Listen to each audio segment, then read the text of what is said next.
بسم الله والصلاة والسلام على رسول الله. السلام عليكم ورحمة الله تعالى وبركاته. كسر هذا channel كينا يوتيوب كينا انكود وتقبرت إنه على سوق المقالة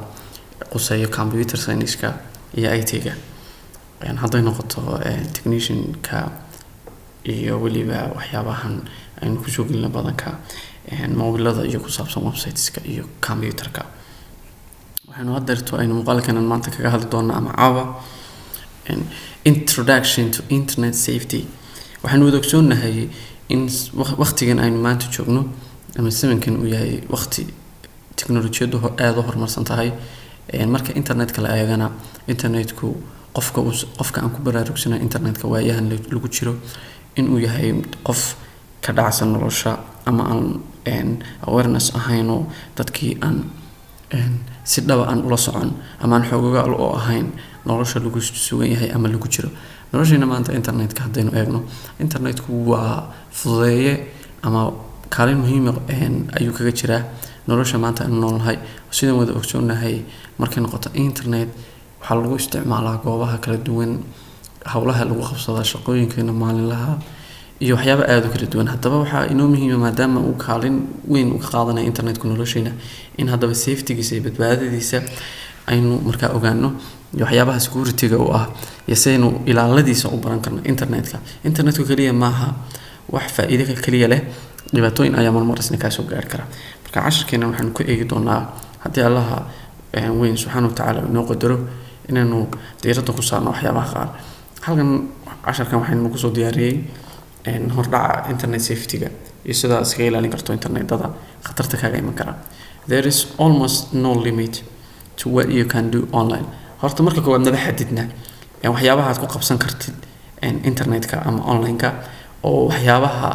aan ma xadidna marka lagu leeyahay waxay tahay waxyaabo aad u tiro badan ayaad internetka ku qabsan kartaa. The internet makes it possible to access information quickly. internetku wuxuu fududeeyaa ama uu suurtagal ka dhigaa in xogtaada si dhaqso ah u soo gasho, communicate around the world, adduunka daafihiisana aad xiriir ku samayso, aad dad kula xidhiidho ama dadku ay iskula xidhiidhaan aan matchmo iyo wax intaa kasii badan. haddaba unfortunately the internet is also home certain risks. haddaba mar walba haddaba wuxuu hoy u yahay internetku haddaba riskiyo dhowra khatartiisa ayaa iyaduna meesha ku jirta. iyada adduunka daafiisa lagu xiriirayo xogtaadii si dhaqso ah u gudbisid ba haddana uu hoy u yahay waxyaabo ama khatar dhowra kuwaasoo ay ka mid yihiin malware, spam iyo phishing. haddaba waxaa jirta malware iyo spamka waxyaabahan waa malware-ka waa fayrasyada iyo waxyaabaha noocaas weeyaan waana waxyaabaha waxay ka mid yihiin dadka lagu waxyeeleeyo hadday noqoto xogtooda iyo information-koodaba. If you want to stay safe online, haddaba haddii aad doonaysid inaad online adigoo aad haddana nabadgelyo iyo ammaan hesho, you will need to understand these risks. waa in aad fahantid ama waxaad u baahantaa inaad fahanto, garato waxa ay yihiin khatarahani and learn how to avoid them. aadna barataa sidii aad uga hortagi lahayd. marka koowaad waxaad u baahan tahay inaad kala garato waxa ay yihiin dhibaatooyinkan dadka ka soo gaara. marka xigtana waxaad u baahantaa inaad barato sida looga hortago. haddaba qodobkeenan koowaad ee introduction-ka internet safety-ga waxaynu ku jiray creating strong passwords, samaysashada password awood leh ama password adag. waxaanu ogsoonahay internetka markaan isticmaalno accounts-keena kala duwan aynu social media iyo meelaha kale ku isticmaalno in leeyihiin wax la yidhaahdo passwordkaasoo furayaal u ah ciwaanada iyaga ah. haddaba casharkeena hadeerto qaybtan wuxuu tilmaamayaa you'll need to create password to do just about everything on the web. haddaba waxaad u baahan tahay inaad samaysato ayuu ku leeyahay password kaasoo ku saabsan wax kasta inaad ku samaysato oo websiteska ka mid. marka website kasta aad soo geliso password ayuu u baahan yahay. From checking your email to online banking, adigoo weliba ciwaanada iyo passwordada u samaysanaya check-garaynta iyo hubinta emailada ku taxalluqa online banking-ka iyo bangiyadan online-ka ah. waxaan wada ogsoonahay in caalamka hadeerto ay siiba yaraanayso bangiyada sida tooska loo tago lacagaha loo dhigto loogana qaato oo qaab online ah. dadku ay iyagoo mareegta ama internetka ku xidhan ay hawlahooda iyo adeegyadeeda ku fushanayaan. And while it is simpler to use a short, easy to remember password, This can also pose serious risk to your online security. haddaba waxaa marka horeba fudud oo soo koobayba in ay fudud tahay xasuusashada passwordka oo aad mar walba aad riskiyada qaar kula kulmi kartid online security-da oo muhiimaddu ay tahay mawduucan uu daaran yahay waaba ay dhici kartaayo inaad xasuusan weydo iyo inaad xasuusataa passwordadaas way dhacaan. haddaba to protect yourself and your information you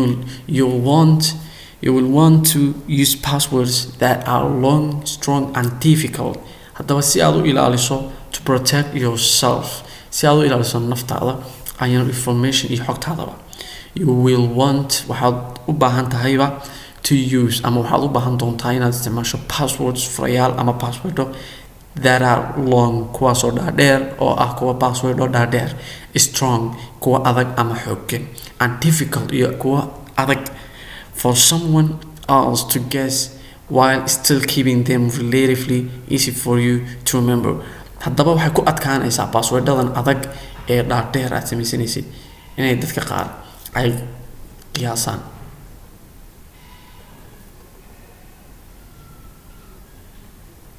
ama ayba tacbiir ku sameeyaan. maxaan haddaba aynu ugu baahannahay passwordada strong ah ama password adag? At this point haddaba waxaan ku eegaynaa waxaa laga yaabaa inaad la dhacsan tahay. You may be wondering, why do I even need a strong password anyway? waxaan allaala iyo waxaan uga baahanahay password adag ma jiraan oo anoo password fudud helaya maxaa mid adag? muhiimadda ay casharka uu ku tilmaamayo in password adag aad u samaysato social media iyo ciwaanadaada kale ee online-ka maxay haddaba the truth is runta haddaba waxay tahay that even though most websites are secure, in website-ada intooda badani ama masti website-adu ay yihiin kuwa secure ah oo ammaankooda sugan yahay, there's always a small chance someone may try to access or steal your information. haddaba markaa ay website-adaasi secure yihiin intooda badani waxaa mar walba yaraanaysaa fursadaha qofki uu isugu dayi karo inuu usoo gudbo ama uu xado xogtaada information-kaaga. And this is commonly known as hacking. haddaba qaabkan qofka loo soo gudbayo ama chance-ka lagu raadinayo xogtiisa la xadaa waxaa loo yaqaanaa hacking oo laga yaabo kelmadda hacking ama qofkaas waa hacker waxbuu hacking ku sameeyaa inay dhagahaaga dhowr jeer kusoo dhacday. A strong password is one of the best ways to defend your accounts and private information from hackers. haddaba passwordka strong ah ama passwordkan adigi waa wadooyin wuxuu ka mid yahay ama uu mid ka yahay ama uu kooba ka yahay wadooyinka ugu wanaagsan aad ku ilaalin karto kuna difaacan karto akoonadaada kala duwan ee private-ka ah, information-kaaga adiga khaaska ku ah, aad kana ilaashanayso kana difaacanayso hackeriska dadka aan kusoo sheegnay wax jabsada. Tips for creating strong passwords. haddaba qaybteenan waxaanu ku eegi doonaa xirfado waxaa jira xeelado lagu ogaan karo sida loo samaysto passwordada adag. A strong passwordkaada haddaba is one that easy for you to remember. waa mid ay marka koowaad kuu fududahay in aad xasuusato but difficult for others to guess. haddayadu saasa ay adiga kuu fududahay inaad xasuusato haddana waxay ku adag tahay dadka kale inay qiyaasaan. passwordka adag haddaad maqashid waa intaa adigaaga isticmaalayay ay lahaa way kuu fududahay dadka kalena waxay ku adag tahay in ay qiyaasaan ay imagination ku sameeyaan. Take a look at some of the most important things to consider when creating a password. marka haddaba marka aynu password samaysano waxyaabaha ugu muhiimsan baynu xaggan ku eegi doonaa insha Allah taala. halkan sare saad ku aragtaan never use personal information. qodobadan hoos inagu soo socda waan soo gaari doonaa. waxaa ka mid ah never use personal information, use a length password, don't use the same password for each account iyo kuwa kaloo badan oo aynu soo socono. haddaba kan ugu horeeya wuxuu yahay ha u isticmaalin ama weligaa ha isticmaalin xog ama personal information, xog adiga personalkaaga ku khusaysa. waxaa looga jeedaa inaad wax adiga personal ku ah inaad ka dhigato password. maxaa marka ka mid ah waxyaabaha personalka? waxaa ka mid ah such as your name, magacaaga inaad password ka dhigato, birthday, dhalashadaada, username iyo ciwaanadaada qaar, or email address, email-ladaba inaad username-daada iyo magacaaga iyo taariikhda dhalashadaada iyo aad ka dhigata password. weliga ayaa laha ka taxadar oo waxay soo galaysaa in qofka imagination-kii qaybtii qiyaasta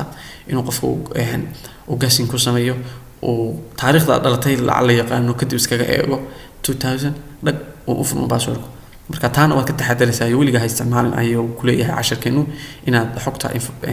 shakhsiyadaada aad ka dhigato password haddaba and this type of information is often publicly available and which makes it easier for someone to guess your password haddaba qaybta noocan ama noocan informationka ahi and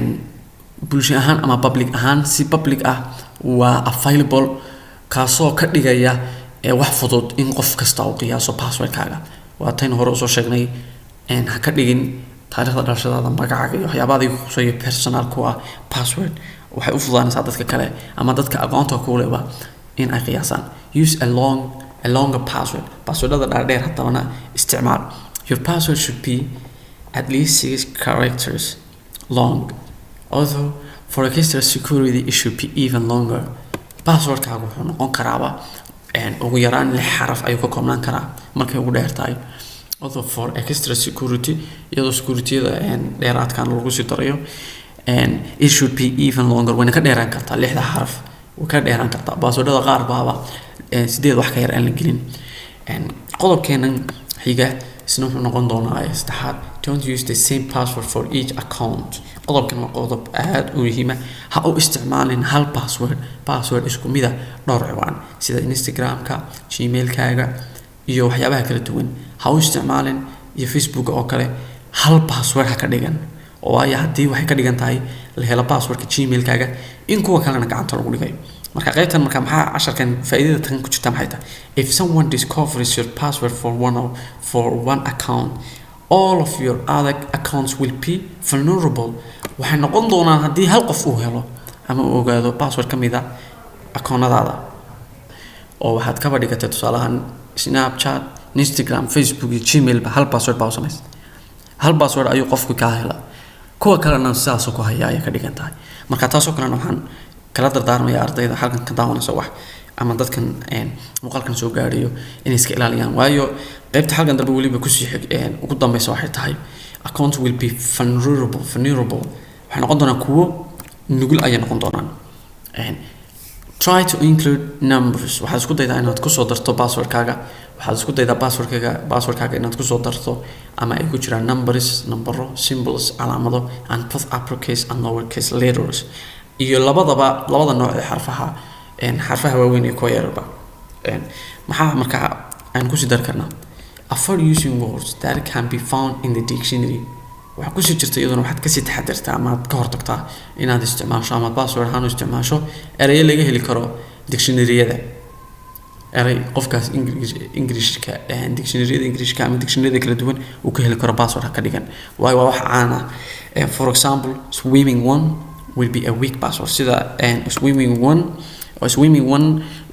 tusaale wuxuu kaaga dhigaya casharku in uu dictionary-ga ku jiro eraygaasi passwordka and would be a weak password haddii aad ka dhigatan noqon doonaa password daciifa random password are the strongest haddaba passwordada randomka ah ee kala duwan ee la isku qasay sida inta hadda aynu soo xusnay nabarada iyo xarfaha kala duwan ee calaamadaha la isku soo daray ayaa waxay yihiin the strongest kuwa ugu adag marka la isku daro if you are having trouble creating one haddii aad dhibaato kugu tahay inaad samaysato mid noocaas ah you can use a password generator instead haddii taas kugu adag waxaad isticmaalaysaa password generator kaasi ayaa markaa wuxuu yahay halkan ayaan ku tusi doonaa password generator aad ku soo qori doontaa generate a password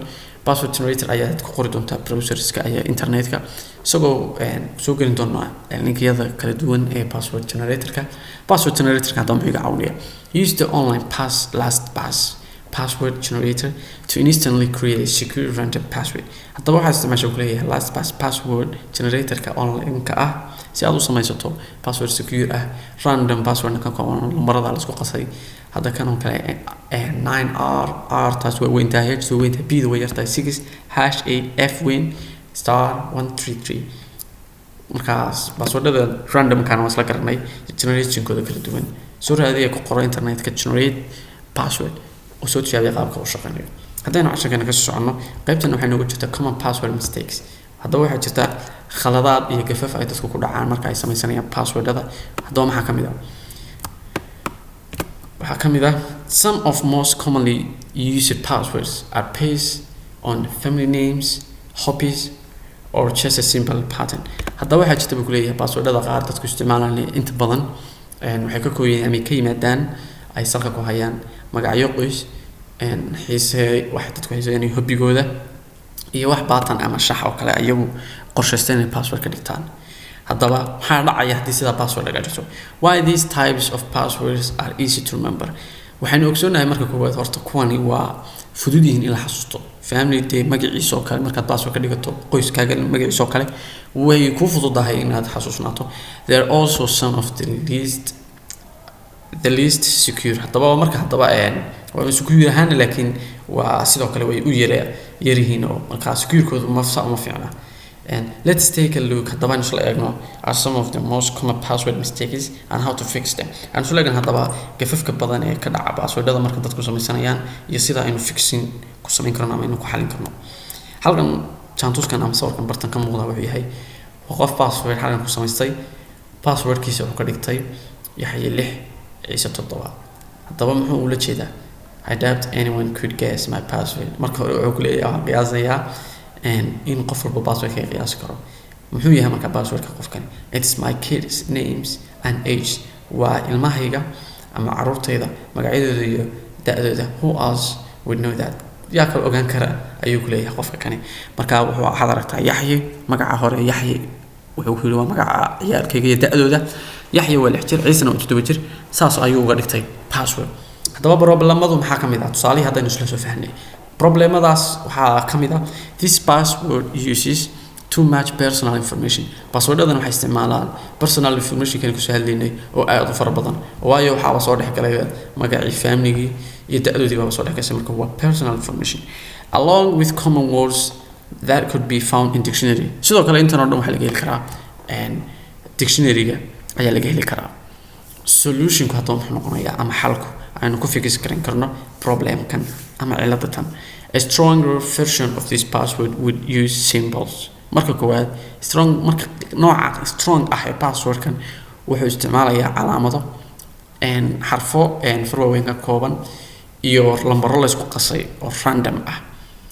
and rather than using family names inta la isticmaal lahaa magacyo qoys ama family, we could combine a character from a movie with a type of food. waxaanu isticmaali karnaa mid ka mid ah karakterada movie-ga ama filmaanta noocyadooda cuntada. for example waxaa ka mid ah chipaka and pizza could become. marka labada la isku daro chipaka iyo pizza waxaa laga yaabaa inay yihiin cuntooyinka filmaanta. marka labada la isku daro ay noqon karaan qaabka halkan idinka muuqda ee la iskugu daray chipaka a pizza oo password adag ayuu ka dhigay ayuu ku leeyahay. aan sii soconno xaggayna dambana ku sii fahmi doonaa qofkana wuxuu password ka dhigtay isagu w3st iyo exclamation mark. marka gabadhan passwordkeeda waxay ku leedahay my password is so simple. passwordkaygu marka koowaad ba wuu iska fudud yahay aad ayuu waliba u fudud yahay. it is just the beginning. waa bilowga of my street address. waa adresska bilowga adresska streetka ama suuqa aan deganahay with a few extra characters kuwaasoo lagu laray dhowr dheeraada xarfoodo dheeraada. haddaba problemka noocaan markaa muxuu yahay isna? problemku wuxuu yahay are only 5 characters. marka koowaad waa 5 xaraf kaliya weeye passwordkani. and this password is way too short. aad ayuu u gaaban yahay marka koowaad. it also includes part of her address. marka xigtana waxaa ku jirta qayb ka mid ah addresskeeda which is publicly available information. taasoo public ahaan ah information available la heli karaba oo mar passwordkeedii waa information qoseeya. solution-ku haddaba muxuu noqonayaa iyo xalku? a stronger version of this password haddaba with much longer. marka si looga dhigo versionka kan si looga dhigo mid adag marka koowaad waxaa laga dhigayaa much longer mid dheer baa horta laga dhigaa. passwordkii koobnaa 5 xaraf ah waa la dheereynayaa ideally more than 10 characters. marka fikir ahaan waxaa lagu sii darayaa 5 xaraf oo kale oo dheeri ah. we could also substitute a nearby street name instead of current address. waxaanu kaloo isku bedelanaa ku leeyahay substitute aan ku sameynaynaa a nearby streetka marka iyada deriska la ah magaciisa baynu ku bedelanaa magaca adresska ay iyadu hadda degan tahay keedii baa lagu bedelayaa mid deriska la. for example primarily waxay tahay primarily if could become waxay noqonaysaa marka ay noqoto primarily if waxay si laga dhigayaa macnaheedu hadii uu marka horeba passwordka deriska kala ah inuu hadda lahayn u bedelinaa primarily if baa la dhahaa deriska iyada deris kala ah waxa saas oo kala laga dhigayaa p3 mpe rly iyo percentage av qaabkaas ayaa la isku qasaya iyadana aynu aragno qofkan kale isna qofkan wuxuu leeyahay waa qorni weyn passwordkiisu waa 123 abccpa321 marka muxuu leeyahay passwordkiisa muxuu isna ka dhigay my password follows a simple pattern marka koowaad passwordkiisu wuxuu raacayaa hab jantus ama pattern shax fudud buu raacayaa ama uu ka samaysan so it is easy to remember waxaan uga dhigtay isagu marka way fududahay buu leeyahay inaan la xasuusto and type on my keyboard kuna qoro keyboardkayga marka koowaad wuxuu ka dhigay wuxuu ku leeyahay waa mid iska fudud lana xasuusan karo keyboardkaygana dee aan ku qoran karo markiiba problemka hadaba passwordkan ka khaldan muxuu yahay while patterns like these are easy to remember horta marka koowaad way fududahay in la xasuusto password noocan oo kala they're also some of the first things a hacker might guess when attempting to access your account waana waxa ugu horeeya uu hackerku ama qofkan xogtaada jabsanaya waa talaabada ugu horeysa ama shayga ugu horeeya uu qiyaasayo markuu isku dayo inuu xogtaada iyo akoonnadaada uu u gudbo xalka hadaba muxuu noqonayaa solution remember that random passwords are much stronger than simple patterns waxaad mar walba xasuusnaataa in random passwordadaynu hore u saaranay la isku qasay ay aad uga adag yihiin noocan loo yaqaano patternka hadaba if you are having trouble creating a new password haddii aad dhib ay ka haysato ama aad ciladi ka jirto inaad samaysato password cusub try using a password generator instead aynu cashirkeena hore ku saarnay isticmaal password generator kan hore u saarnay here's an example of a generated password tusaale ayaa halkan hoose ka muuqda generated passwordka waxa uu yahay oo kala waa hash ev iyo intaan aad aragtaan oo uu tusayaa inuu tusaalena uu yahay inuu yahay mid ka mid ah generated passwordada qofkan kalena aynu eegno passwordka uu samaystay iyo waxa uu ku sheegaysna passwordkan koowaad horta waa brave said exclamation mark 2 waxay ku leedahay hadaba I use the same password waxaan u isticmaalaa hal password baan u isticmaalaa and for all my accounts ciwaanadayda oo dhan hal password baan u isticmaalaa this way sida tan aynu u isticmaalaa I only have to remember one password waxaan xasuusan karaa way ku leedahay hal password waxaan ahay ma xasuusan karo aynu aragna hadaba cilada iyo xalkeeda passwordka noocana there is nothing really wrong with this password horta marka koowaad waxa laalay wax ka khaldan ma jiraan password noocan oo kala laakiin waxa xasuusnaataa but remember that you should never use the same password with different accounts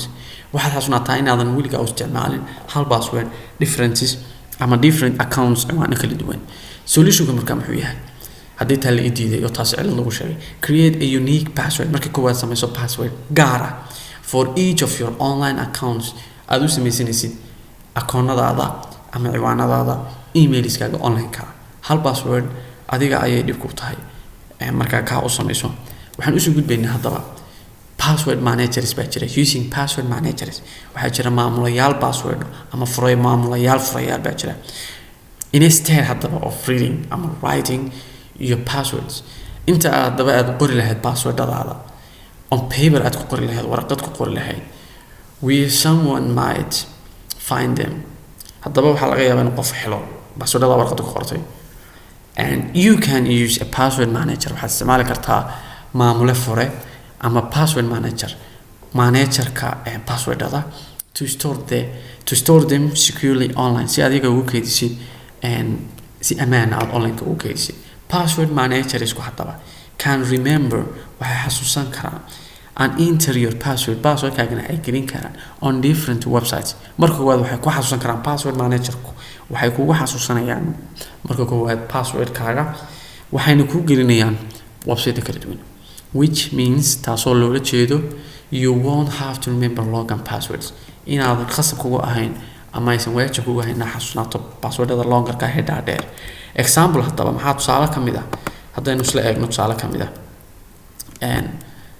waxaa ka mid ah tusaalayaashan example of password managers include LastPass waxaa ka mid ah mid la yiraahdo waxaa ka mid ah mid la yiraahdo LastPass waxaa kaloo ka mid ah one password and Google Chrome's password manager waxay hadaba kuwan magacyadan aad aragtaan LastPass waxaan waa software iyo weeyaan ama engines extensions baa la dhahaa Chrome ka markay tahay Google Chrome's password manager Google Chrome kana waa browserka أنا هذا نستعمله برتاس أو كلا يلا واكن كروم واكن كان أيلا هذا كروم بدك إنه قرن إنسان سيلة هاي مركا قاب كاس أياد يقولنا عاد واستعمال كرتا password manager إسكا last password كان رادية one password كان رادية جوجل كروم is password manager كان سور رادية شقة قطعنا سوت تجابية إن شاء الله حتى بقف كلا يا بطن تصالحه سنو إنه هرسية password كقف كان هو كدكتي hash إنترنت أركيسان بحكي له use a password generator وحن استعمالها password generator وحقا أيه بكم مقطع to create all of my password customer كان سمسينه يا password هذا ضروري وحنو استعمالها password generator they are not super easy to remember ومفروض بكل هذا هاي إن الحاسوس but that is okay لكن ساسة هذا نوع عادي أو ديبكم تشرتو I also use a password manager وحن استعمالها password manager to keep track of them سي أنا يجينا طبقة لغاية أو password generator كي هدي ودتك وكل نقطة واحدة كل حق قصة يوصل قفك كرنا يوصل آخره كرن مهمة password manager كله واحد تاي إن ويسقو قطة واحد حاسوسا كرن وش هيك حاسوسا كرتين نوع من شيء ده مركا عشر كان أنا نسي وضعنا this is a great example كان هو example أما تصالح أذو ونكسن of a strong password وهي تصالح ونكسن strong password كا it is strong وأذك تهيك أذك long يدير and difficult يكون أذك for someone وهو كيري and it is strong ويكون أذك تهي ويكون دير تهي وين كوسي أذك تهي ولي إن قفو كله someone else to guess إنه قياسه it uses هذا واحد استعمال شيء وكلي هاي حبكني more than 10 characters وحكى بدهم طبعا حرف أيها كان لقوا استعمالها مهنان كان password كان and with letters كواس وطبعا كاسول لقوا سيدراي حرفه and both uppercase and lowercase لبدو إذا بحرفها وين يكوير نبرده عن symbols علامة and includes no obvious personal information يدا أنا ولي بأي no obvious واحد personal information أيسن كسيجرين ي common words and area عنك هلا فقرنا يوم this password can have might even be a bit too complicated to remember وحبا قوات كان كرتبا إن حاسوسته without a password manager لأنتي سنة أنا حاسون كريم بابا داي كرتا which underscore كا يوغا وطا why they are so helpful when creating password manager ما حي مركا مهمة underscore سكو and minus كهوش and underscore كو ونقضو مركا لسمينا يو password كالي من مهمة halkan hoos hadda wuxuu kusii xasuusinayaa remember buu leeyahay xasuusno to use these tips inaad xirfadahan xeeladahan aad isticmaasho whenever you create a password markasta aad samaysanaysid ama aad samaysid password to keep your online information safe and secure si aad uga dhigato xogtaada online-ka ah kuwa ammaan ah oo ilaashan casharkeennii hordhaca inoo ahaa ee ka hadlayay internet secure ama internet safety intaas ayuu ku dhan yahay waxaad ka dhehanayseen YouTube channelka aanu ka leenahay bogeena YouTube-ka Kenan Code wixii su'aalo ah kala dheeriya ama xog ah waxaad nagu soo diri kartaan ibrosman@gmail.com waxaan oo ka muuqda comment-yadana nagula wadaaga wixii faala muuqaalka xigeentan idinkaga iman doono waxaan idinkaga tegaynaa assalaamu calaykum warahmatullahi wabarakatuh haddii muuqaalkan uu ka cajabiyo waxna aad ka faa'iiday like saar lana wadaag qof kale jeceshahay inuu faa'iidadan arko sii share garay channelka iyo muuqaalkaba salaamu calaykum warahmatullahi ta'ala wabarakatuh